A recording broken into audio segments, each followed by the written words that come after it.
আমাদের নেতাকর্মীর উপরে যে হামলা মামলা এবং তাদেরকে যদি কোনো হয়রানি করা হয় আরো বেশি, তার জন্য প্রশাসন দায়ী থাকবে। ফরিদপুরে এর মধ্যে একটা ঘটনা ঘটেছে যেটা সত্যি গ্রহণযোগ্য নয় আমাদের নেতাকর্মীর জন্য।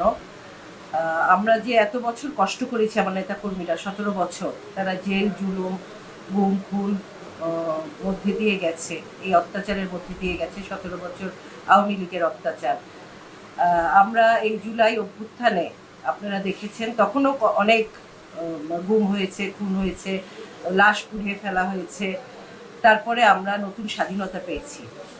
কিন্তু আজকে যা দেখছি 1 বছর পরে আবার সেই আওয়ামী লীগের দোসররা মাথাচাড়া দিয়ে উঠেছে ফরিদপুর শহরে। আমাদের নেতাকর্মীরা খালি প্রতিবাদ করেছে যে আওয়ামী লীগের পুনর্বাসন যাতে কোনোভাবে ফরিদপুরে না হয়। এই প্রতিবাদের জন্য আমাদের আবার হামলা মামলার সম্মুখীন হতে হচ্ছে।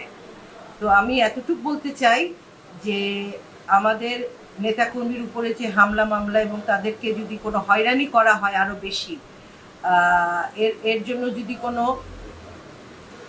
কোনো পরিস্থিতির সৃষ্টি হয়, তার জন্য প্রশাসন দায়ী থাকবে। আমরা আমাদের এত বছরের যে আমরা পরাধীনতায় ছিলাম, তারপরে যে আমরা নতুনভাবে আমরা দলকে গুছাচ্ছি, এর মধ্যে যদি এই আওয়ামী লীগের দোসর আমাদের দলের নেতাকর্মীর উপর মামলা দেয়, এটা খুবই দুঃখজনক। আমরা এটা মেনে নিতে পারছি না। আমরা শুধু প্রতিবাদ জানিয়েছি, তাতে যে আমাদের এই অবস্থা হবে, আমরা এটা মানে অকল্পনীয়, গ্রহণযোগ্য নয় এটা ফরিদপুরের বুকে।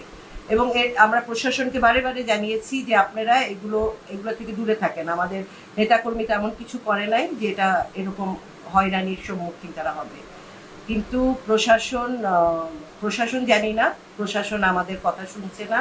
তারা বলছে তাদের উপর মহল থেকে তাদের নির্দেশনা আছে।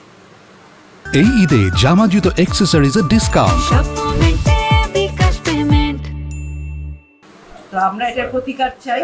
আপনারা জানেন যে আজ 17 বছর ধরে আমাদের নেতাকর্মীরা কি অত্যাচারের মধ্যে দিয়ে গিয়েছে।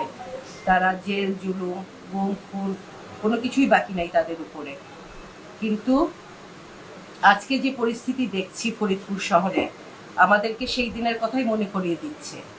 আজকে আমাদের বাড়িতে পর্যন্ত হামলা হয়েছিল 2018 সালে, তার আগে আমাদের নেতাকর্মীরা মাসের পর মাস ঘর ছাড়া।